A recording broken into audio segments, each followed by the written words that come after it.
আমি জানি আমি অনেকটা দেরি করে ফেলেছি, তারপর আপনাদের সাথে চলে আসলাম নিউ ইয়ারের ব্লগটা শেয়ার করতে। সবাইকে নিউ ইয়ারের অনেক অনেক শুভেচ্ছা। 2026 সালটা আমাদের সবার ভালো কাটুক, এই 2026 সাল সুখ আর সমৃদ্ধি বয়ে আনুক, এটাই প্রত্যাশা করি।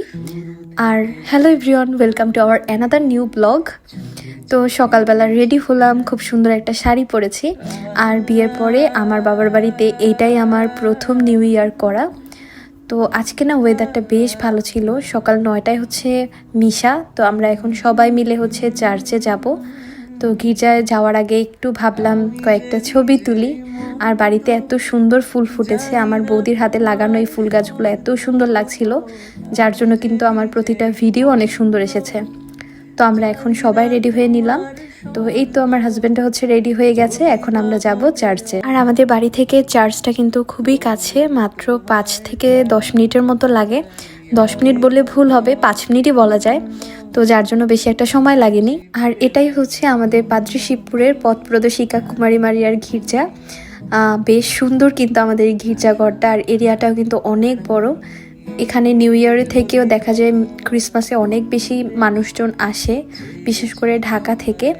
আর আমাদের গ্রামে বেশিরভাগ লোকজনই কিন্তু ঢাকার দিকে থাকে, গ্রামের লোকজন খুবই কম। কিন্তু দেখা যায় বড়দিন আর নিউ ইয়ারের সময় অনেক লোকজন আসে। তো আমরা গির্জা শেষ করে হচ্ছে সবার সাথে দেখা করলাম, নিউ ইয়ার উইশ করলাম। আর এখন হচ্ছে বাড়িতে যাব। তো যারা যারা আমাদের এই গির্জাটা দেখতে চাচ্ছিলেন তাদের জন্য আমি একটু ভিডিও করে নিয়েছি, যাতে আপনাদের সাথে শেয়ার করতে পারি। আর আমাদের গির্জায় কিন্তু অনেক বড় স্পেস ভিতরে, আর বসার জন্য এরকম বেঞ্চ দেয়া আছে। তো অনেক ভিড় হয়েছিল, যার জন্য আমরা ভেতরে জায়গা পাইনি, আমরা বাইরে চেয়ারে বসেছিলাম। তো লাস্টে হচ্ছে ভেতরে এসে এই ভিডিওটুকু আমি করে নিয়েছি। তো তারপরে গির্জা শেষে এই যে আমরা সবাই হচ্ছে বাড়ির দিকে রওনা দিলাম। আর আমাদের গ্রামটা না আসলেই খুব সুন্দর, বিশেষ করে এই গাছপালার জন্য আমাদের গ্রামটা আসলেই ভালো লাগে। আর এখানে যদি আপনি ছুটির দিনগুলো বিশেষ করে ভ্যাকেশনে যদি আসেন, মনটাই ভালো হয়ে যাবে।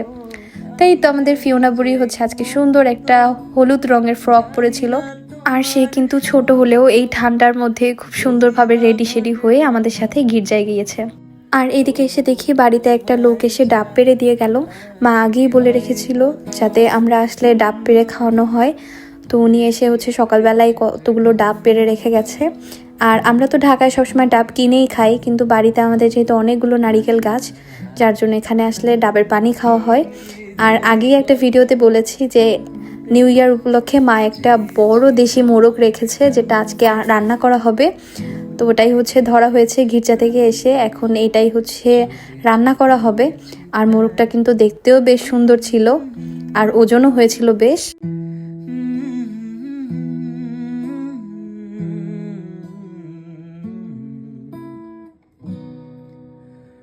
হয়তো তোমারই জন্য ওইদিকে তো মোরগ রান্না করার জন্য সব ব্যবস্থা করা হচ্ছে। আর এদিকে হচ্ছে আমার হাজব্যান্ড বসে গেল ডাব কাটার জন্য। তো যেহেতু আজকে বেশ ভালোই রোদ উঠেছে, গরমও ছিল বলতে গেলে, অতটা ঠান্ডা নেই। তো যার জন্য তাকে বললাম তাহলে ডাব কাটো, আমরা সবাই খাই। আর এই যে আমাদের ছোট্ট ফিওনা, সেও কিন্তু ডাবের পানি খুব পছন্দ করে। সেও একদম বড় মানুষদের মতো করে ডাবের পানি খেলো, ডাবের শ্বাস খেলো। আর আজকে আমার শ্বাসটা আমার নিজের কাছে এত ভালো লেগেছে। একদম কম টাইমের মধ্যে আমি সেজেছি, তারপর আমার কাছে মনে হয়েছিল শ্বাসটা বেশ সুন্দর হয়েছে। আমরা ঢাকায় প্রায় ডাব কিনে খাই, কিন্তু আমি জানি না নিজেদের বাড়ি কিনা, এর জন্য আমি বাড়ির মতো ডাবের স্বাদ কখনো কোথাও পাইনি। আমাদের বাড়ির নারকেলগুলো, ডাবগুলো এত পরিমাণে মিষ্টি হয় পানি, আর শ্বাসটাও এত মজার ছিল।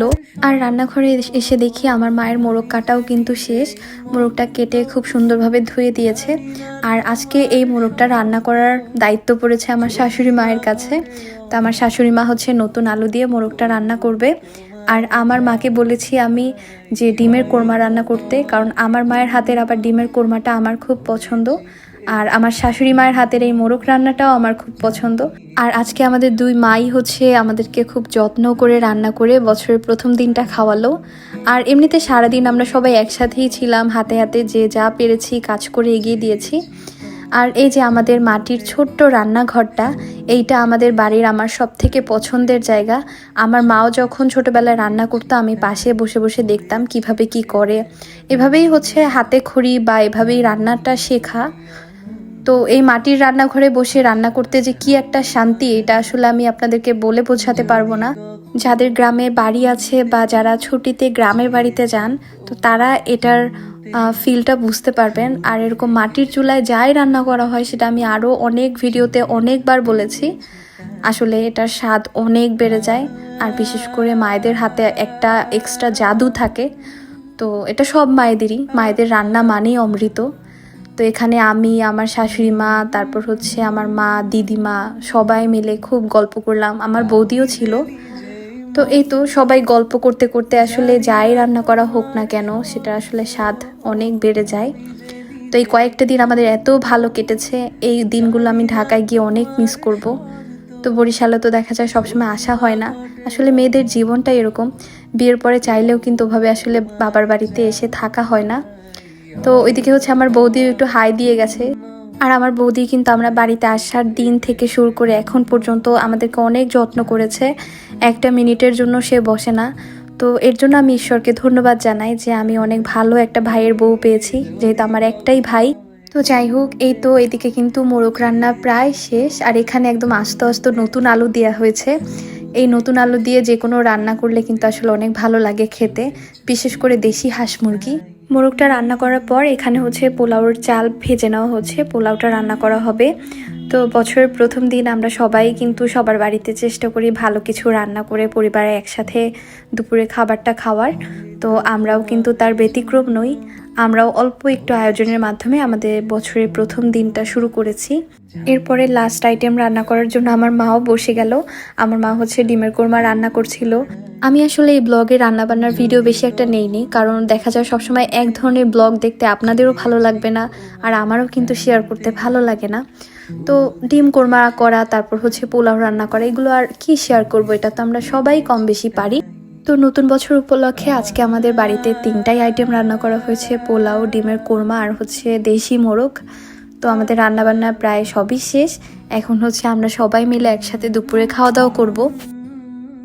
আর আজকের সবগুলো রান্নাই অনেক বেশি মজা হয়েছিল, আর ভীষণ ক্ষুধাও লেগেছিল, কারণ আজকে রান্না করতে করতে একটু দেরি হয়েছে।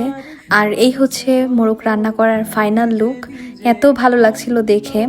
এখন কিন্তু এই ভিডিও এডিট করতে গিয়ে আমার আবার ক্ষুধা লেগে গেছে, কারণ বাড়ির রান্না হচ্ছে বাড়ির রান্না, ওটার সাথে কোনো রান্নার তুলনা হয় না। তারপর দুপুরে সবাই একসাথে খাওয়া দাওয়া করে ওই দিনটাতে আর আমরা কেউ ঘুমাইনি, চলে গেলাম আমাদের ধানের জমির ওই দিকে। আর এই দিকটা এত সুন্দর, আমি এর আগেও কিন্তু বরিশালের কিছু কিছু ব্লগে আপনাদের সাথে এই জায়গাগুলো শেয়ার করেছি। আর এই জায়গাটা কিন্তু আমরা আমাদের পুরন বাড়ি বলে চিনি, কারণ আমাদের বাড়ির পুরন যে ঘর, আমার দাদুর ঘর এই জায়গাটাতেই ছিল। তো আর আমার বাবা কাকারা ওনারা হচ্ছে এখন যে জায়গাটাতে আমরা থাকি ওখানে ঘর উঠিয়েছে, যার জন্য এই জায়গাটাকে এখন আমরা পুরান বাড়ি বলেই চিনে থাকি। এখন তো দেখা যায় সবাই ব্যস্ততার কারণে বাড়িতে আসতেই পারে না, কিন্তু আগে যখন ঢাকা থেকে সবাই একসাথে বাড়িতে আসতো, তখন তো আমরা ছোট ছিলাম, তখন এই জায়গাটাই ছিল আমাদের খেলার জায়গা বা বিকেলবেলা ঘুরতে আসার জায়গা। আর এটা কিন্তু আমাদের বাড়ির একদম পাশেই, এই যে ধানের জমিগুলো দেখছেন, এগুলো সবই হচ্ছে আমাদের বাড়ির জমি। তো এখানে এসে হচ্ছে দেখলাম খুব সুন্দর সোনালি ফসল, যেটা দেখে আসলে একদম মন আত্মা সবটাই জুড়িয়ে গেল। এই ধান এত ভালো লাগছিল দেখে, কত বছর পর যে আমি একটু হাত দিয়ে ধান ধরে দেখেছি, কারণ এই সময়টাতে বাড়িতে আসাও হয় না বেশি একটা। আর বিয়ের পরে প্রায় যে 3 বছর হয়ে যাচ্ছে আমি তো আসতে পারি না বড়দিনের সময়, তো যার জন্য এই সময়টা কিন্তু আমি মিস করি। আর এত সুন্দর লাগছিল চারপাশে পরিবেশটা, বিশেষ করে সূর্যের আলো যখন এই সোনালি ধানের উপরে পড়ে, এটা আসলে আমি আপনাদেরকে ক্যামেরায় দেখিয়ে বোঝাতে পারবো না।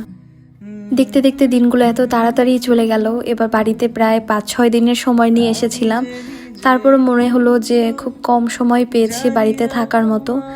আর আরেকটা কথা আপনাদের সাথে শেয়ার করতে একটু কষ্টই লাগছে, এটাই আমার বরিশালের লাস্ট এপিসোড বা লাস্ট ব্লগ বলতে পারেন, কারণ আগামীকালকে আমরা ঢাকায় চলে যাব।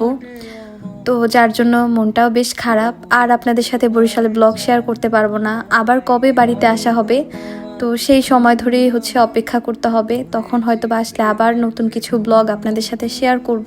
আপনারা যারা আমাদের এই ব্লগগুলো প্রতিনিয়ত দেখেন এবং ছোট ছোট কমেন্টের মাধ্যমে আপনাদের ভালোবাসা আমাদের সাথে শেয়ার করেন, তো তাদের কাছে বলবো যে আপনারা সবাই আমাদের জন্য প্রার্থনা করবেন, আমরা যেন এরকম দুইটা পরিবার নিয়ে সবাই শান্তিতে সুখে থাকতে পারি। আর আপনাদের জন্য প্রার্থনা করব, আপনারাও সবাই যে যেখানেই থাকুন ভালো থাকবেন, সুস্থ থাকবেন, নিজের পরিবারের যত্ন নেবেন, বিশেষ করে বাবা মার। তো আই হোপ আপনাদের আজকের এই বরিশালের শেষ ব্লগটাও ভালো লেগেছে। ব্লগটা ভালো লাগলে প্লিজ একটা লাইক করবেন, চাইলে আমার চ্যানেলটা সাবস্ক্রাইব করে আমাদের নিত্য নতুন ব্লগগুলো দেখতে পারেন। সবাই ভালো থাকুন, সুস্থ থাকুন। Have a good day.